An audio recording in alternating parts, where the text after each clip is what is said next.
Hey everyone, let's talk about something that so many of us deal with, but we don't always want to talk about it. Bloating. That uncomfortable, swollen, gas-filled feeling in your belly that can just ruin your day. I've heard it all, and maybe you felt it too. That feeling of looking 5 months pregnant out of nowhere, feeling so uncomfortable in your own clothes. It can be frustrating, and honestly, sometimes it's even a little embarrassing. The good news is, for most people, this isn't about some serious disease. It's very, very common. In fact, about 30% of people experience it regularly, and it often comes down to our diet or just some simple daily habits. So today, we're going to unpack this. We're going to look at the common triggers and, more importantly, the simple, natural changes you can make to finally get some relief. By the end of this video, you'll know exactly how to listen to your body and start feeling more comfortable and in control. Just so you know, all the information I'm sharing today is referenced from reputable sources. I'll have all the links for you down in the description. All right, let's get into it. First up, let's tackle a big one. It's a myth I hear all the time, that to beat bloating, you have to cut out everything you love and go on some miserable, restrictive diet. You've probably heard that, right? Well, the truth is a bit more nuanced and, thankfully, a lot less dramatic than that. It's not about restriction, it's about awareness. It's about becoming a detective for your own body. You see, some foods are just naturally more likely to create extra gas during digestion. The classic examples are things like beans, lentils, and peas, and certain vegetables, even healthy ones like cabbage, broccoli, and onions, can do it too. Now, this doesn't mean these foods are bad. Not at all. It just means they might be a trigger for you. Another huge culprit, carbonated drinks. Things like soda or even beer literally fill your stomach up with air, which has to go somewhere. Think about it. You're essentially drinking bubbles. It's a direct route to feeling gassy and bloated. And then there are two really common sensitivities that affect a ton of people. The first is dairy. About 65% of people have trouble digesting lactose, which is the sugar in milk, because they lack the enzyme to break it down properly. If you feel bloated after a bowl of ice cream or a glass of milk, that could be why. The second is wheat and other grains that contain gluten. For people who are sensitive, gluten can cause significant bloating and discomfort. Even those diet sweeteners in sugar-free gum or candies, things like sorbitol and mannitol, are known gut irritants for a lot of folks. So are fried foods, alcohol, and caffeine. The goal here isn't to make a giant do not eat list and feel deprived. It's to start paying attention. Maybe you notice that you only feel really bloated after that second cup of coffee in the morning or after having a soda with lunch. Just noticing the pattern is the first, most powerful step. Now, knowing what might be causing the problem is one thing, but what should you be adding in to help? That's what we're covering next, and I promise it's simpler than you think. This leads me to what I call the gentle foods approach. It's all about choosing foods that are easy on your digestive system, that soothe it rather than stress it out. Let's start with protein and fats. Big, heavy, fatty meals can really slow down your digestion. When food sits in your stomach for longer, it has more time to ferment, which creates gas and that bloated feeling. So, a really simple swap is to focus on lean proteins. We're talking about things like chicken, turkey, or a nice piece of fish. These are so much easier for your body to break down compared to very fatty or fried foods. The same goes for fats. Instead of heavy creamy sauces or anything deep fried, think about incorporating healthy fats like a little olive oil on your veggies or some avocado with your meal. Your gut literally doesn't have to work as hard, and you'll likely feel so much lighter and more comfortable after eating. Next up is fiber. We all know fiber is important, right? It helps keep things moving and it feeds the good bacteria in your gut. But here's the crucial tip. You have to increase your fiber intake slowly. If you suddenly go from eating very little fiber to a ton of it, you're almost guaranteed to get a spike in gas and bloating. So, go easy.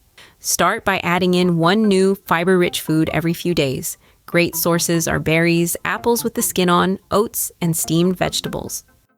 And you can't talk about fiber without talking about water. They work as a team. Drinking plenty of water, aim for about 6 to 8 glasses a day, is essential for helping that fiber move smoothly through your intestines and easing constipation, which is another major cause of bloating. A little pro tip, sometimes warm water or a soothing herbal tea between meals can feel especially good on your gut.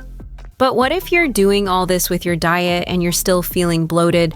Well, sometimes it's not just what you eat, but what's going on inside your gut microbiome. Stay with me, because what I'm about to share next can make a huge difference.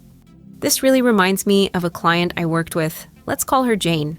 Jane was in her early 60s and was so frustrated. She was eating clean, baked chicken, steamed broccoli, you name it. But like clockwork, every afternoon, her stomach would start to swell up. She felt like she was doing everything right, but nothing was working. When we looked closer, we realized that her gut just needed a little extra support.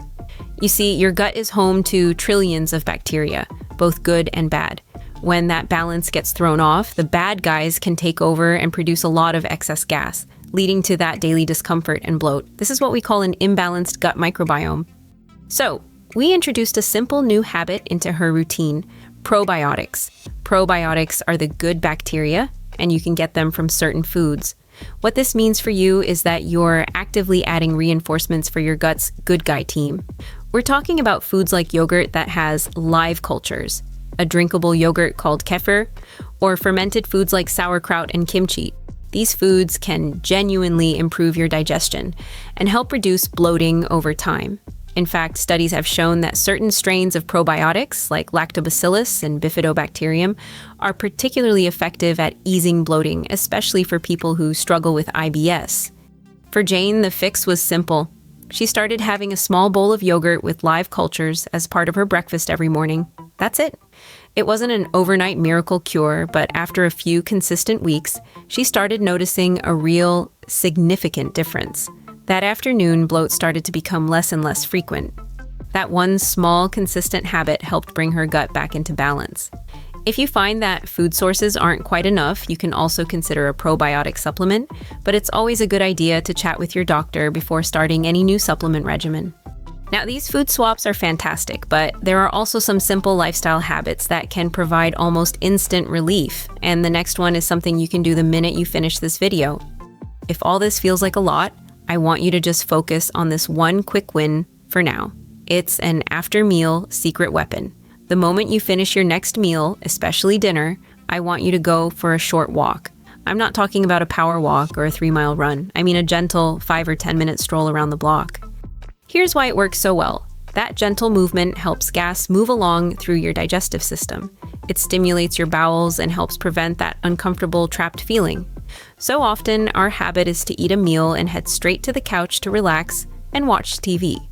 But lying down right after eating can actually make bloating worse. By simply staying upright and moving a little, you're helping your body's natural digestive processes along. It's one of the easiest and most effective habits you can build. Here's another quick win for you. Try sipping a warm cup of herbal tea after you eat. Peppermint or chamomile tea can help relax your gut muscles and relieve gas pain.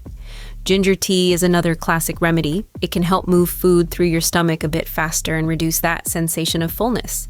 Think of it as a warm, soothing hug for your insides.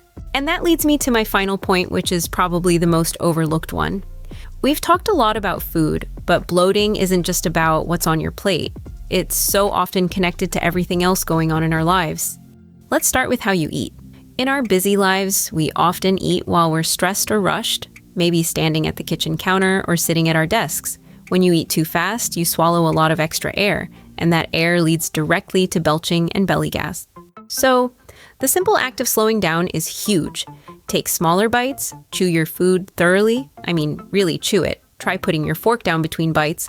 This gives your body time to register that it's full and makes the whole digestive process so much smoother.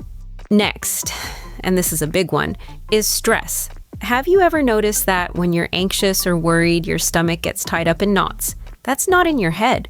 Stress and anxiety are massive triggers for gut discomfort. Your gut has its own nervous system, and it's in constant communication with your brain. When you're stressed, your body goes into a fight or flight response, and that can wreak havoc on your digestion, causing bloating. So, finding ways to manage stress is non-negotiable for a happy gut. This could be anything that works for you. A few minutes of deep breathing, meditation, gentle yoga, or just making time for a hobby you love. Even 5 minutes of calm can help quiet that stress response. Don't underestimate the power of a good night's sleep. Experts recommend aiming for 7 to 8 hours a night. Poor sleep has been directly linked to worse gut problems. When you sleep, your body does its repair work, and that includes regulating all the hormones involved in digestion. It's really important for me to say this. While all these tips can be incredibly helpful, if your bloating is severe, if it comes on very suddenly, or if it just won't go away no matter what you try, please talk to a healthcare professional. It's important to get a proper evaluation to rule out conditions like IBS, celiac disease, or a bacterial overgrowth. A great way to help your doctor is to keep a little food and symptom diary for a week or two, just jotting down what you ate and how you felt afterwards.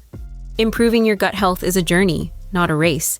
It takes a little time and patience. Be consistent, introduce changes one at a time, and listen to your body. So let's quickly recap the biggest takeaways from today. First, become a detective and get to know your personal food triggers. Maybe it's carbonated drinks, a lot of dairy, or even chewing gum. Second, focus on adding in gentle, gut-friendly foods like lean proteins, healthy fats, and probiotic-rich foods like yogurt. Third, remember it's not just what you eat, but how you live. Slow down when you eat, take a gentle walk after your meals, and stay hydrated. And finally, don't forget to manage your stress and prioritize good sleep. They have a huge impact on your gut health. Even small habits like drinking 1 extra glass of water or walking for just 5 minutes after dinner can add up to make a big difference over time. You can do this. I'd love to hear from you. Out of all these tips, which one feels like the easiest quick win that you're excited to try first? Is it the after dinner walk, or maybe trying a cup of ginger tea? Let me know in the comments below. If you found this video helpful, I'd be so grateful if you gave it a thumbs up and subscribed for more simple, practical health advice just like this. Thanks so much for watching, and I'll see you in the next video.